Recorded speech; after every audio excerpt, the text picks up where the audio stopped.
Dari berbagai tantangan tadi Bapak ya, tantangan-tantangan yang ada di zaman sekarang ini, sebagai penerbit nih, UGM Press ini bagaimana UGM Press menjaga kualitas dan juga keberlanjutan dari penerbitan buku tadi, gitu. Ya. Khususnya buku-buku fisik tadi Bapak. Iya, ya. Dua tantangan, ya tantangan besar. Pertama adalah tantangan dari dalam dan tantangan dari luar. Itu dibangun, ditulis, itu adalah sebenarnya bagaimana kita bagaimana caranya kita mentransfer ilmu dengan mudah, dan efek sampingnya itu adalah ini bisa digunakan untuk pemenuhan kewajiban. Atau ini bisa juga digunakan untuk kenaikan pangkat seorang dosen. Jadi bukan dibalik menciptakan strategi supaya penulis tidak berpindah gitu. Artinya kita memberikan kemudahan, berbagai skema supaya nanti reviewnya bisa dilakukan di unit kerja. Kualitasnya sangat terjaga dan saya rasa UGM Press tentu mengutamakan kualitas itu sudah sangat benar sekali. Seperti orang yang mengejar gelar doktoral hanya untuk mengisi pemenuhan jabatan saja gitu. Betul. Dalam 5 tahun terakhir ini berapa banyak buku fisik yang sudah diterbitkan oleh Gama UGM Press ini sendiri Pak? Itu bahwa UGM Press itu sebagai sebuah penerbit akademik itu sudah self finance dari awal berdiri sampai sekarang.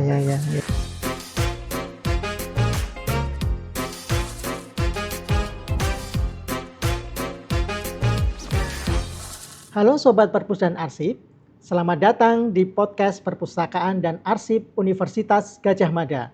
Ruang berbagi pengetahuan dan refleksi tentang dunia literasi, arsip, dan pengelolaan pengetahuan.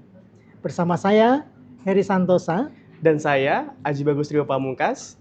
Pada Sampean Bincang Buku kali ini, kita akan membahas tema tentang membangun literasi bangsa, peran UGM Press di era digital. Di sini, kita bakalan ngobrol asik tentang buku-buku pilihan, bedah isi cerita, atau mungkin cari tahu inspirasi di balik setiap halamannya. Kita semua sepakat bahwa buku adalah jendela ilmu. Namun di era digital saat ini, tantangan literasi semakin kompleks. Mulai dari rendahnya minat baca hingga maraknya pembajakan buku. Hari ini telah hadir bersama kita Dr. Iwayan Mustika M.Eng. Beliau adalah PLT Manager UGM Press. Terima kasih Pak Wayan sudah berkenan hadir pada hari ini. Selamat pagi Mas Haji. Baik Pak Wayan, hari ini kita akan ngobrol tentang sejarah dan peran UGM Press di era digital. Bisa diceritakan Pak Wayan awal mula bergabung di UGM Press Pak? Ya, baik. Jadi saya ceritakan mungkin dari awal ya. Sebenarnya ini ada sebuah keunikan karena saya bukan lahir dari seseorang yang katakanlah sangat tertarik dengan dunia penerbitan, sudah memiliki publikasi buku, itu sangat berbeda sekali. Artinya saya bukan lahir dari hal yang seperti itu, tetapi mungkin pimpinan kami itu dari Kepala BPP melihat saya sebagai seorang sosok agen perubahan. Ya, jadi agen perubahan yang bisa mengubah sumber daya manusia yang ada di UGM Press, kemudian transformasi digitalnya UGM Press sehingga akhirnya saya diminta untuk bergabung dengan UGM Press. Ya mungkin dari latar belakang pendidikan saya itu adalah S1 itu bidang saya di bidang teknik elektro. Ya. Kemudian saya melanjutkan kuliah ke ke Thailand di KMITL. Itu juga bidang saya kaitan dengan computer engineering. Kemudian setelah itu saya lanjut kuliah di S3 di Kyoto University Jepang. Bidangnya juga sama, computer engineering dan computer and communication engineering, seperti itu. Nah, cerita awal mulanya itu adalah kan biasanya dosen muda itu aktif ya menjadi panitia seminar atau conference yang saat itu saya juga dipanggil menjadi panitia sebuah seminar internasional yang namanya ICST, Ya. yang dikelola oleh Badan Penerbit dan Publikasi. Oke. Nah, dari sanalah saya berkenalan dengan Kepala BPP, ada Prof. Widodo, kemudian ada sekretaris beliau, Prof. Mutiah, kemudian juga ada kolega-kolega lain yang biasa rapat di sana, Ya. gitu. Jadi saya hanya sebagai seorang dosen biasa yang sudah ada jabatan di departemen pada waktu itu, kemudian ikut mengelola sebuah konferensinya UGM. Oke. Nah, entah pada suatu ketika itu saya diajak sama beliau itu untuk untuk diskusi dan bertemu dengan pimpinan UGM Press Universitas. pada kala itu terkait dengan bagaimana arah UGM Press ini bisa ke depannya ke arah digital. Ya. Ya. Nah, memang hambatan pada saat itu adalah baik pimpinan sama dan juga staf yang ada di sana itu sangat resisten. Artinya sangat kesulitan untuk untuk mengembangkan sebuah transformasi ke arah digital, baik melalui mungkin terbitan ataupun platform digital, sehingga saya mengusulkan bahwa ya digital itu harus kita lakukan. Ya, mengikuti Gitu. perkembangan zaman gitu ya, Pak. Betul, ya harus mengikuti perkembangan zaman dan itu tidak harus dengan biaya yang mahal. Ya kita punya resource. Ya mahasiswa kita pintar melakukan programming, kemudian harusnya ya dalam 1 tahun itu terwujud. Tapi mungkin itu dianggap sebagai barrier saat itu, sehingga suatu ketika itu saat saya ke BPP lagi untuk untuk diskusi terkait dengan conference, itu saya dipanggil oleh pimpinan kala itu. Nah, dan saya diminta apakah bisa untuk menjadi kepala bidang di Badan Penerbit dan Publikasi dan sekaligus sebagai manajer UGM Press. Nah, itulah awal mula saya kenapa bisa bergabung dengan UGM Press, yang memang bukan latar belakang dari saya sudah memiliki terbitan buku, walaupun saat ini sudah memiliki beberapa buku yang bisa saya terbitkan. Tapi yang utama adalah bagaimana kita bisa melakukan transformasi digital, dan itu sudah saya lakukan sejak 2018 lalu. Nah, jadi saya mengidentifikasi bahwa kita harus melakukan transformasi, ya walaupun UGM sudah melakukan setelah itu di tahun 2023. Nah, itulah cerita awal mula saya mengapa saya dipanggil, diminta untuk memimpin UGM Press itu, dan apa alasan dari pimpinan kami ya bahwa UGM Press itu perlu transformasi untuk efisiensi dan juga untuk mempersiapkan bisnis ke depannya, seperti itu. Kira-kira seperti itu. Mungkin pimpinan UGM Press saat itu melihat background pendidikan Bapak dari S1 sampai S3 mungkin di bidang teknologi informasi, mungkin juga salah satu alasan seperti itu. Itu salah satunya. Itu salah satunya bahwa dari background saya itu memang ada unsur TI, informasi yang nanti bisa. Tetapi kan yang terpenting adalah bagaimana kita menggerakkan sumber daya manusia. Benar sekali, Pak. Ya, kalau Anda lihat dulu UGM Press itu benar-benar diisi oleh senior-senior yang memang resistan sekali. Ya, walaupun ada beberapa dosen muda, tapi membangun sebuah transformasi, artinya kita ingin mengubah, itu kita kan harus mengubah mindset dulu. Ya, artinya kita perlu waktu dan melihat bagaimana sistem ini efektif. Ya, sehingga sekarang itu semua proses itu sudah bisa saya pantau ya secara online seperti itu. Jadi tidak nanti akan menyulitkan bagi para staf di sana, tapi malahan ini akan membuat mereka efisien. Nah, mereka perlu melihat itu terlebih dahulu. Kalau misalnya sudah merasakan pasti mereka nyaman. Ya, ya, Ya, kita sadari bahwa resistansi itu pasti ada, tetapi saat itu nanti bisa diterapkan dan menjadi sesuatu yang menyenangkan bagi mereka, mereka pasti akan suka. Iya, Gitu. iya, iya. Itu Benar. kurang lebihnya. Iya. Baik Pak Wayan, saat ini orang lebih mengenal UGM Press nih Pak. Iya, Tapi betul. ternyata dulu itu sempat namanya Gama Betul. Press nih Pak. Nah, kapan perubahan dari Gama Press menjadi UGM Press ini Pak? Oh, baik Mas Heri. Jadi saya ingin cerita sedikit terkait Iya. dengan sejarah dulu ya, terkait dengan UGM Press ya.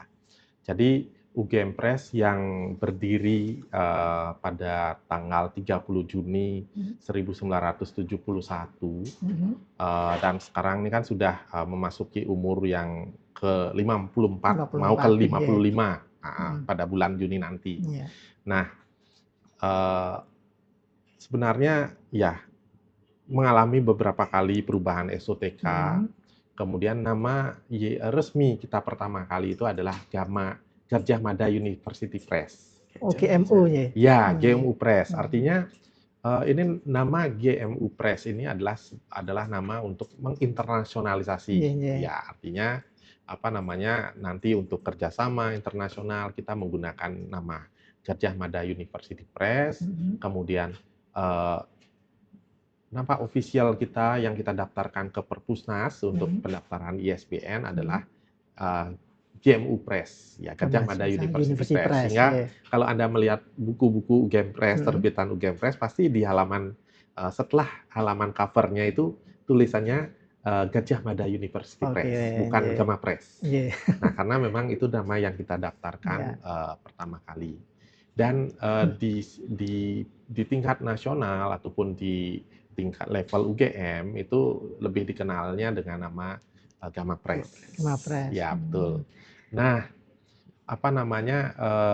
kapan perubahan dari Gama Press ini menjadi UGM Press? Ini sebenarnya pada masa Profesor Pratikno menjadi rektor. Pak Praktik. Ya, Pak Praktik.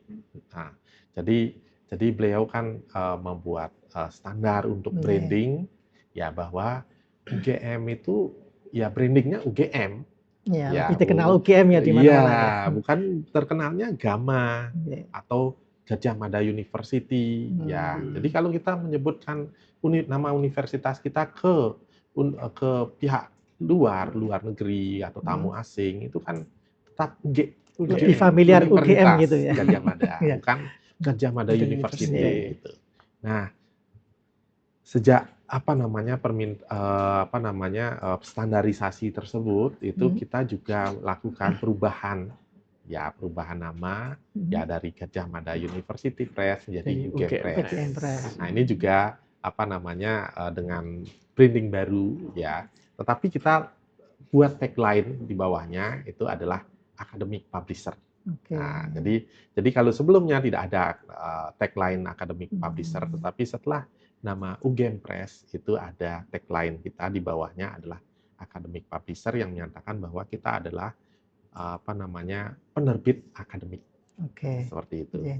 Nah, kurang lebih seperti itu sejarahnya perubahan nama tersebut. Ya. Kemudian alasan yang mendasari perubahan nama tersebut apa, Pak? Ya, seperti tadi bahwa kita perlu brandingnya itu adalah UGM. Oh, brandingnya UGM tadi ya. Jadi bagaimanapun nama UGM itu tetap harus kita bawa. Ya. Nah, sehingga kita akhirnya pada tahun itu ya mungkin di awal antara tahun 2012-2013 itu kita menggunakan nama UGM Press gitu. Tetapi masih banyak yang mengenal nama Gama Press kami seperti itu. Nah, tetapi tetap yang mendasari kami adalah standarisasi dan lebih ke mengenal bahwa kita itu entitas UGM gitu ya. Jadi entitas UGM dan ada pressnya. Tapi apa namanya dengan tambahan academic publisher itu lebih menguatkan bahwa Oke. UGM Press ini adalah academic publisher. Bisa. Iya, iya, Ya, siap, siap. bukan apa namanya istilahnya press yang lain. Iya. Ya, seperti itu. Dan bisa diceritakan Pak Wayan terkait Mm-mm. perjalanan UGM Press hingga jadi salah satu penerbit perguruan tinggi yang saat ini terkemuka, Pak. Iya. Jadi apa namanya seperti tadi bahwa UGM Press ini sudah berdiri sejak tahun 1971, ya tepatnya tanggal 30 Juni. Yang inisiatif pertama kali itu sebenarnya dari Fakultas ISIPOM. Oh, Ya, pada tahun sebenarnya jauh sebelumnya itu pada tahun 1960 yang ingin apa namanya UGM ini punya sebuah unit percetakan. Percetakan. Ya, unit percetakan untuk mendukung percetakan yang ada di UGM. Jadi awal mulanya itu adalah percetakan, ya bukan di penerbit. Nah, jadi pada tahun 1971 bentuk apa namanya organisasi UGM Press ini adalah apa namanya sebagai unit usaha. Unit usaha di UGM. Ya, unit usaha di UGM. Sehingga fokusnya kemana?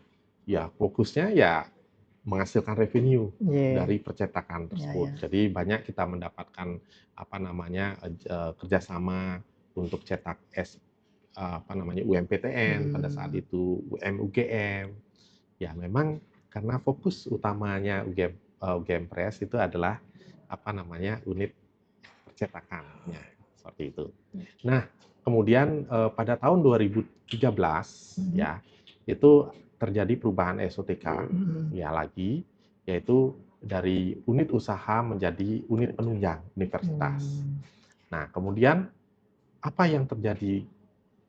Fokus kita itu tidak lagi ke unit apa namanya ke percetakan, tetapi juga harus ke bagian penerbitan yang menunjang Tridharma, mendukung Tridharma perguruan tinggi. Seperti itu. Kemudian tahun 2015 itu apa namanya berdirilah yang namanya Badan Penerbit dan Publikasi yang apa namanya yang nantinya UGM Press ini berada di bawah Badan Penerbit dan Publikasi. Nah, sudah masuk ke organ UGM. Jadi tentunya sudah masuk ke organ UGM itu kita lebih kuat lagi dukungan terkait dengan Tridharma perguruan tinggi. Itu. Nah, SOTK terakhir itu adalah tahun 2023 yaitu dileburnya Badan Penerbit dan Publikasi sehingga apa namanya Badan Penerbit sudah tidak ada lagi dan UGM Press masuk ke dalam Direktorat Pengembangan Usaha. Tapi lebih efisiensi gitu kan Pak? Iya, mungkin arah dari pimpinan itu adalah efisiensi, tapi fokus kita apakah berubah lagi ke unit usaha? Tidak. Jadi kita tetap ada penerbitan, kemudian ada percetakan. Justru penerbitan ini kita arahkan untuk menguatkan reputasi UGM melalui kerjasama dengan apa namanya penerbit-penerbit luar, kemudian apa namanya sehingga apa namanya reputasi UGM bisa meningkat, ya dan juga buku-buku yang diterbitkan juga buku-buku yang berkualitas seperti itu. Baik. Ya.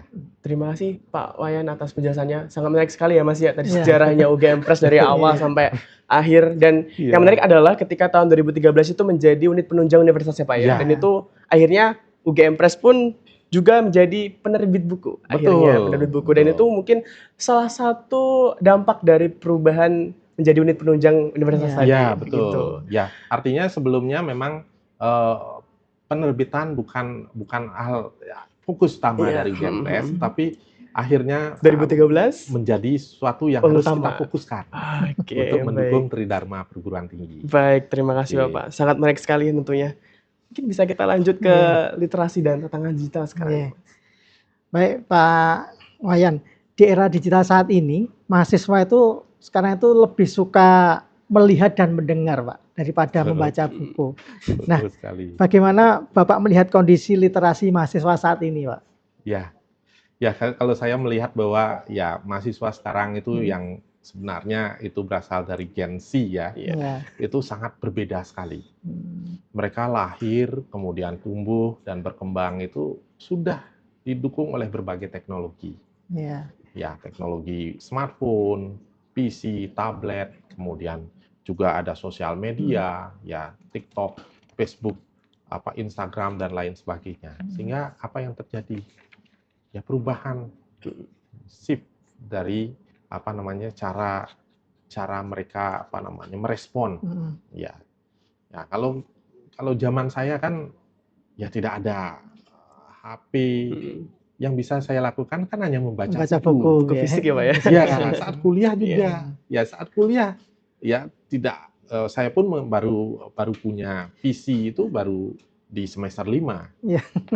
Jadi saat kuliah ya hanya buku. Dulu masih Kemudian jarang kertas. ya puisi itu ya. Iya. Ya, waktu Ya, kuliah.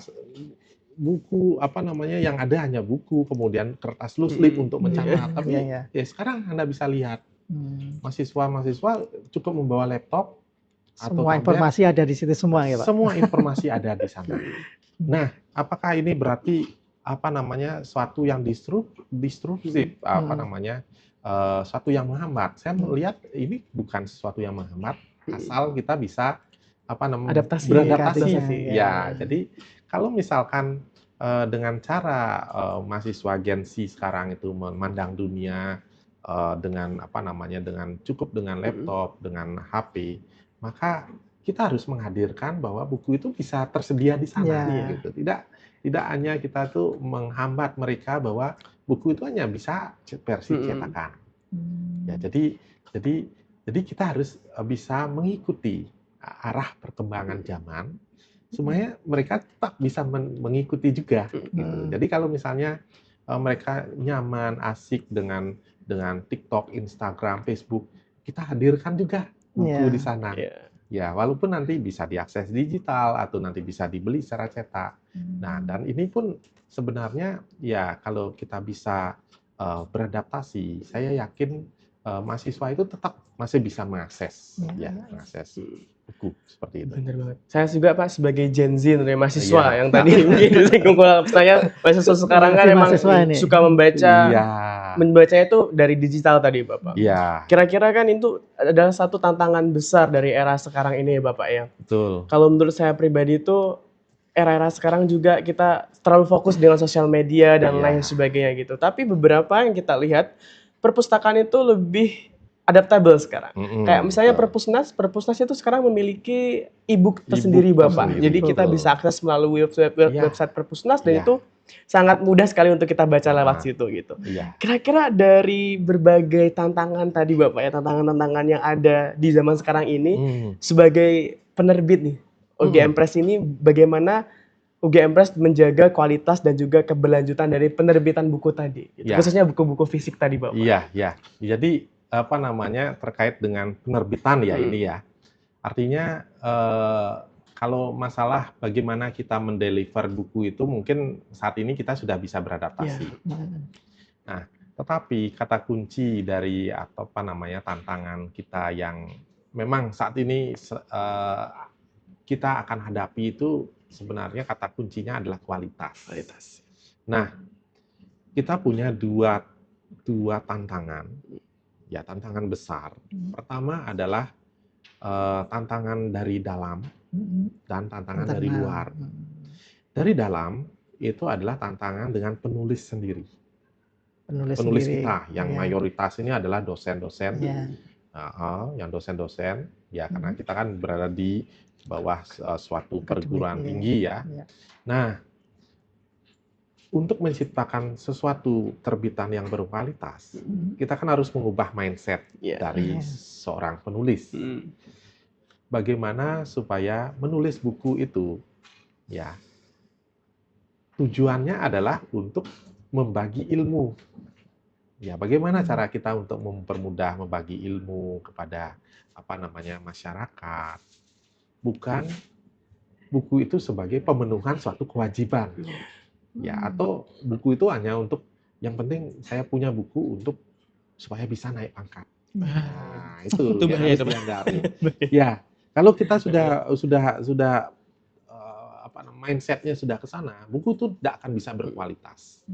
Tetapi kita harus melihat bahwa buku itu dibangun, ditulis itu adalah sebenarnya bagaimana kita bagaimana caranya kita mentransfer ilmu dengan mudah, dan efek sampingnya itu adalah ini bisa digunakan untuk pemenuhan kewajiban, atau ini bisa juga digunakan untuk apa namanya kenaikan pangkat seorang dosen. Jadi bukan dibalik. Nah, jadi kalau ini bisa kita lakukan itu, maka saya yakin buku-buku itu terus akan diserap oleh pasar.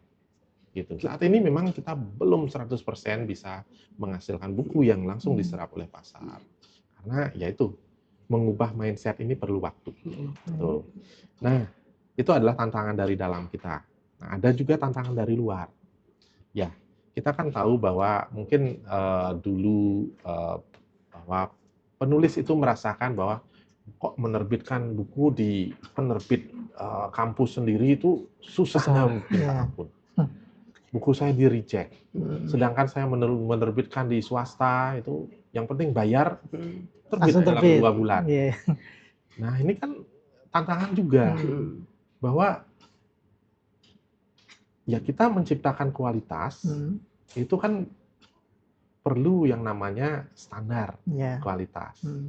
Ya bukan hanya sekedar apa namanya bisa membayar dan bisa terbit gitu.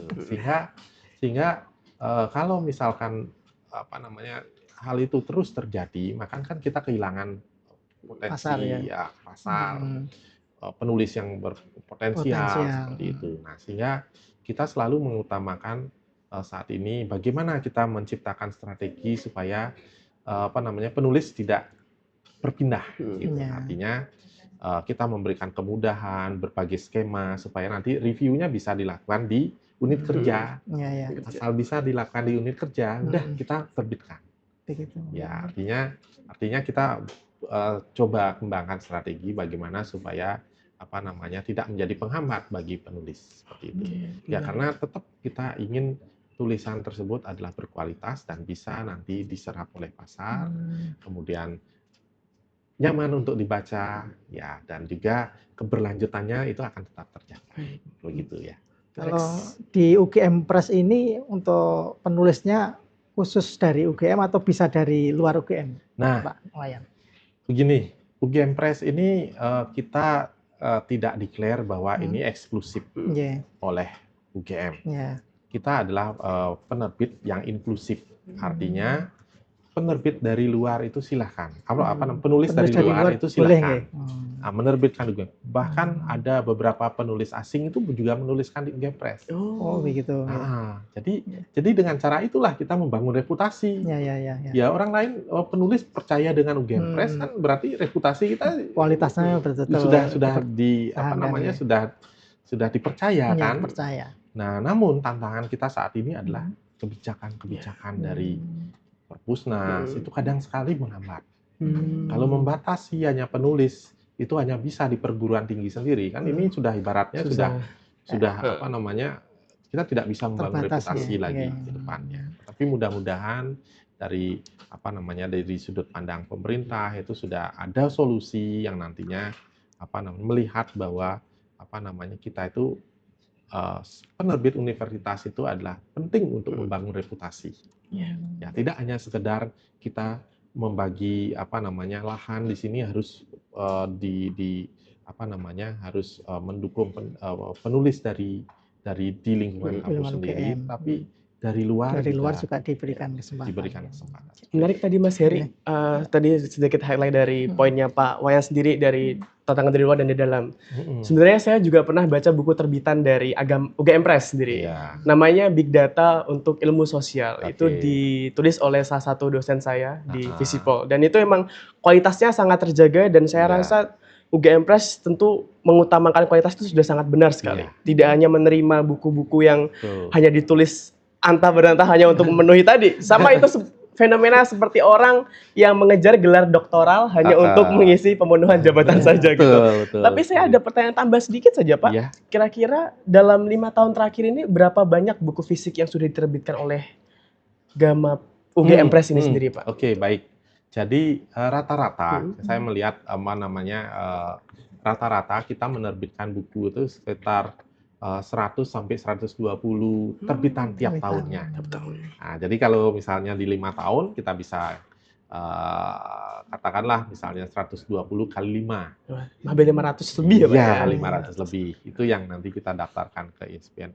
Memang kita tidak menargetkan bahwa kita menerbitkan buku yang Banyak. banyak, tapi tidak berkualitas. Ah ya benar. Nah, karena apa? Dampaknya itu adalah Anda tadi menanyakan sustainability. Yes. Kalau itu tidak Keberlanjutan. berlanjut, ya kami kolaps. Gagal ya Pak ya? Iya. Ya, yang penting adalah seperti ini.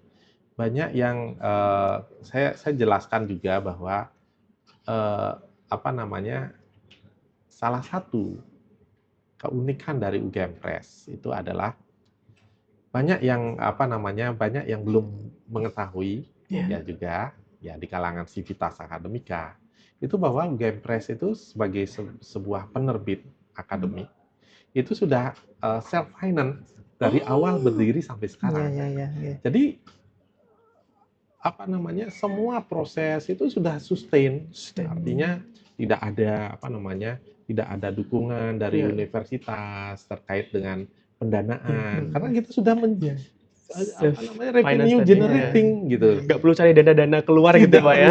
Cari dana keluar Yes. gitu. Jadi Aman. secara alami kita sudah Settle istilahnya Pak ya? settle, Settle betul, ya. dari awal sampai saat ini. Gitu. Keren Oke. sekali.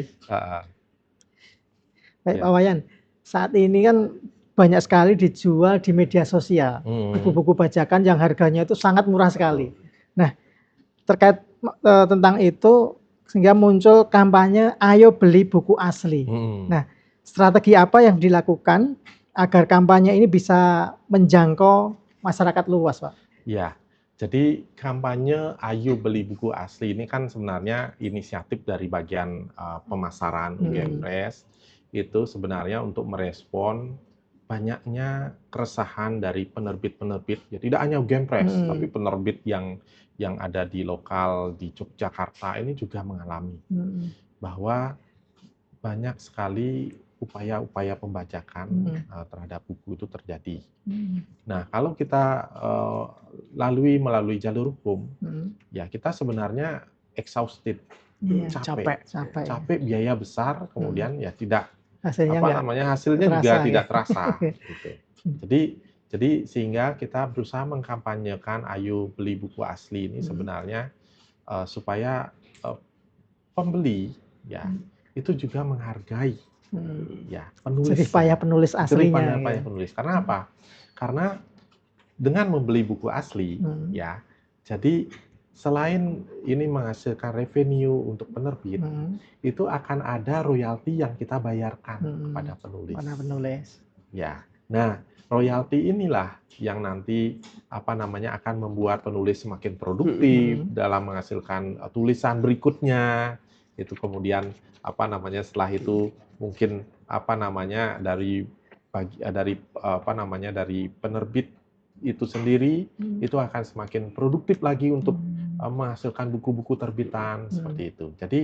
Jadi apa namanya ya kita ingin penulis atau kita ingin pembeli itu juga menghargai penulisnya. Sama halnya dengan musik kan, artinya Anda membeli kaset atau CD aslinya itu kan sebenarnya bentuk dari penghargaan Anda kepada musisi atau pencipta lagunya. Sama dengan buku juga, bahwa kita ingin supaya penulis itu juga dihargai, kemudian gimana caranya kita aktualisasikan dengan harga yang mudah dijangkau. Nah, tidak hanya dengan slogan aja, ayo beli buku asli, tapi buku aslinya harganya mahal kayak gitu kan. Nah, kita itu sebenarnya harga dari buku itu hanya dilihat dari berapa ketebalannya. Nah, dengan cara itu ya kita sebenarnya apa namanya ingin pembeli itu hanya paling tidak mengganti biaya dari kertas cetakannya gitu.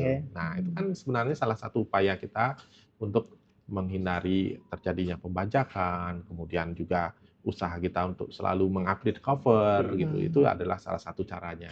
Karena sekali lagi semakin laris buku tersebut, kemudian ada banyak permintaan, kemudian stoknya habis. itu pembajak akan mulai. Ya. Ya, seperti Benar, itu. biasanya buku-buku viral itu pasti begitu, Pak. Iya.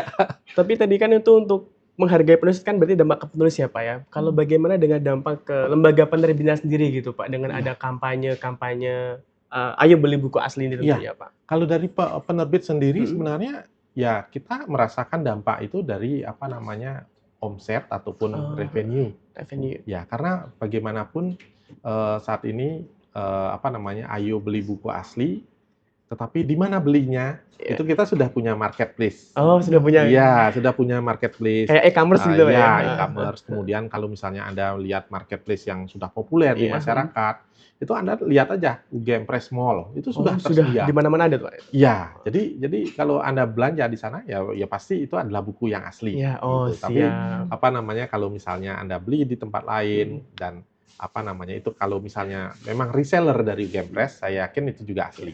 Jadi terjangkau, dan istilahnya aksesibilitasnya sudah gampang sekarang. Ya. Aksesibilitas sudah sangat mudah sekali. Kita berusaha dengan hadirnya teknologi ini bukan menghambat kita untuk menjual. Ya, Tapi malah mempermudah, Pak ya. mempermudah. Anda bisa bayangkan kalau beli buku Anda sekarang apakah rela ke toko bukunya Sampai kadang-kadang mending langsung online gitu. Online Iya, lebih online mudah, udah ya. selesai, buku Iya. tinggal diantar kan. Iya. Nah, kayak gitu. Mungkin kalau kita itu membeli buku yang originalnya, aslinya, yang legal, itu juga mungkin dari segi keberkahannya itu juga lebih berkah ilmunya. Benar. Ketika kita Benar. membaca buku dan menjadi sebuah ilmu, nanti ilmu yang akan kita dapatkan itu lebih berkah begitu. Iya, dan Anda bisa bayangkan kalau Anda sebagai seorang penulis, ya, saya kemudian datang kepada Anda untuk bertanya terkait dengan buku Anda. Dan ini adalah buku asli. Iya. Nah, bagaimana perasaan Anda? Senang pasti. Senang. Iya, senang. Tapi kalau saya Penghargaan datang dengan gitu. Membacakan, wah, pasti kayak Seperti itu.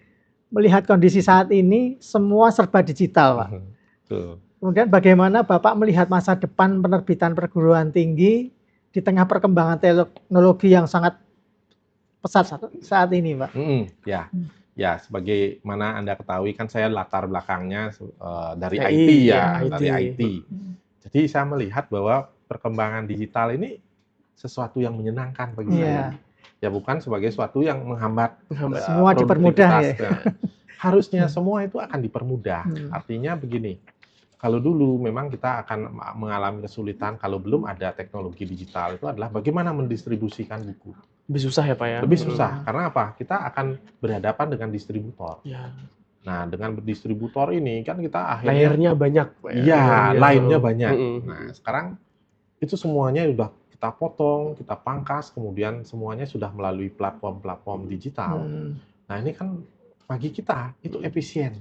Iya. Nah, jadi tidak lagi berurusan dengan banyak banyak lain ya, tetapi kita sudah bisa menghadirkan lebih dekat dengan konsumen seperti itu. Dan ya yang penting itu adalah hadirnya teknologi digital ini kita harus tetap bisa beradaptasi ya supaya nanti bisa tetap jalan Sustain, bersama. Berlanjut. Ya.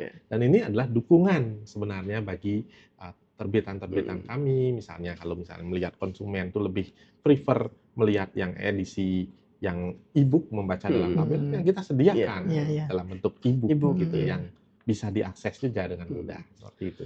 Menarik juga karena Pak Wayan tadi juga sempat bilang bahwasanya digitalisasi di UGM Press juga sudah mulai dari 2018 ya Bapak ya. Dan itu sudah sangat lama sekali, itu hampir 10 tahun ya Pak ini sudah 8 tahun berjalan gitu. Dan juga tadi tentu setuju dengan mempermudah tadi, akhirnya kan UGM Press juga bisa jual buku di e-commerce yang tinggal kita sambil rebahan gini, klik mau klik buku apa gitu. Jadi kita cari tak langsung nanti bukunya kita hadir di rumah kita gitu tanpa kita harus ngantri gitu ya Pak ya.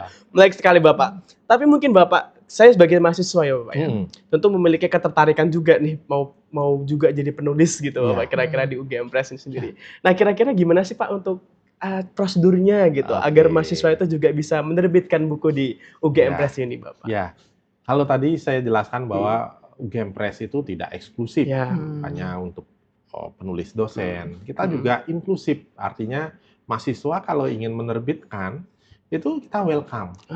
Ada kesempatan. Ada kesempatannya juga sama, ya.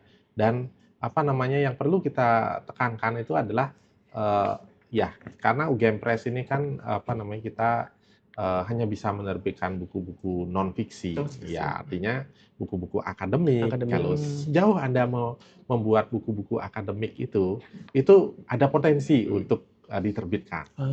Nah, dan apa namanya kan biasanya masing-masing penerbit itu punya semacam aturan-aturan selingkung, cara membuat apa namanya Formatting Formatting. gitu ya, Pak ya. itu sudah kami sediakan di pihak online ya melalui Google bisa Playbook. diakses berarti Pak ya. Bisa diakses dengan gratis ya. Tentu saja ini akan mempermudah Anda. Kemudian format yang disiapkan cukup di format A4. Itu tidak perlu apa namanya tidak perlu Anda khusus karena kami yang akan melakukan layouting. Iya, layouting. Ya. Nah, yang penting adalah sebenarnya adalah bagaimana membangun sebuah tulisan yang berkualitas, yang mudah kualitas dipahami. tadi, Itu ya. yang penting karena apa? Nanti setelah lolos tes screening, naskah Anda akan berhadapan dengan 2 reviewer. Jadi 2 reviewer yang akan mereview secara substansi, kemudian apa namanya akan menilai apakah buku ini layak. Ya, itu adalah proses kualitas yang kita lakukan. Berarti prosedurnya sudah jelas gitu ya Pak ya, dan Prosedurnya sangat sudah mudah jelas. sekali, bahkan bisa semuanya diakses di web, mendapatkan prosedur yang sama, semua proses bisa diakses di web. Webnya apa itu Pak kalau boleh tahu? Kalau terkait dengan selingkung, selingkung, itu semuanya ada di Google Playbook. Oh, Google Playbook. Ya, nanti di-search aja selingkung UGM Press. Nanti baik. ada kita menyediakan satu buku yang khusus mengenai tata cara seperti berapa jumlah halamannya, kemudian formatting layout-nya, seperti itu semuanya ada di sana. Siap. Kesempatan Mas lengkap. Haji. Kesempatan ya Pak ya. Kesempatan menulis di UGM Press juga nih. Ya, silakan. Nanti hubungi Pak Wayan. Setara dengan para dosen-dosen. Ya, dan yang penting lagi adalah begini. Ya, tadi belum saya sempat jelaskan bahwa Anda menerbitkan di UGM Press itu proses penerbitan itu secara reguler tanpa biaya sama sekali. Tanpa gratis biaya loh, Mas. Pak. Iya. Cocok ini Mas. Bener. Teman-teman Iya. kita yang menonton nanti ini gampang untuk memikirkan bahwasanya menerbitkan buku di UGM Press segampang itu dan semudah itu. Ya, yang penting adalah Anda mempersiapkan kualitas. Kualitas buku tadi. Harus Apa yang kita kualitasnya, ingin ya. substansinya itu harus jelas dan harus benar-benar tetap Kualitas. gitu ya. Karena kenapa kita menghadirkan biaya yang gratis ini adalah sebenarnya supaya kita mempunyai level yang sama. Ya, tidak hanya dengan biaya Anda kami prioritaskan. Nah, walaupun tanpa kualitas kan. Nah, jadi kita menerapkan biaya yang gratis untuk penerbitan yang secara reguler. Artinya reguler itu adalah penerbitan yang kami terbitkan dalam waktu 3 sampai 4 bulan. Itu tanpa biaya. Kecuali nanti kalau misalkan ada program accelerated, Anda ingin menerbitkan buku 1 bulan harus selesai. Nah, itu hal lain. Tapi secara reguler, ya, kalau Anda ingin menerbitkan buku Anda sudah berkualitas, itu tanpa biaya sama sekali. Gratis Mas. Mantap ya Pak ya sekarang. Mantap. Oke Pak Wayan, mungkin ada nggak Pak mungkin pesan-pesan untuk mahasiswa nih seperti saya ini kan, yang mungkin sedang di fase-fase berkuliah ini untuk bagaimana sih caranya mungkin budaya literasinya lebih naik lagi gitu Pak. Mungkin ada yang ingin bisa disampaikan ke teman-teman closing statement Pak. Iya. Jadi begini, seperti di awal Anda kan jelaskan juga saat opening tadi bahwa buku itu adalah jendela ilmu. Setuju ya? Setuju. Sepakat, ya. Nah, dan juga apa namanya ya, kita harus melihat buku itu sebagai fondasi intelektual Anda gitu juga. Nah, jadi kalau Anda misalnya dalam tahap mahasiswa sekarang, kemudian ingin menulis sebuah karya ilmiah atau apapun, itu kan tidak mungkin tanpa membaca buku. Ya. Nah, jadi Anda perlu melakukan apa namanya membaca beberapa referensi dan saya kira dengan apa namanya dengan proses yang dilakukan, saya kira itu akan membuat budaya membaca dan literasi itu tetap terjaga, gitu. Nah, yang terpenting yang kedua itu adalah hadirnya teknologi, gitu. Harusnya ya budaya membaca atau literasi itu tidak akan berkurang dengan hadirnya teknologi yang semakin maju saat ini. Nah, harusnya itu berjalan bersamaan, kemudian itu bisa lebih membuat efisiensi artinya mengefektifkan Anda dalam mencari buku, kemudian mengefisiensikan kerja Anda, sehingga mahasiswa itu dalam melakukan transfer knowledge itu tidak menjadi sebuah hambatan seperti itu. Jadi satu adalah buku itu sebagai fondasi intelektual Anda, ya.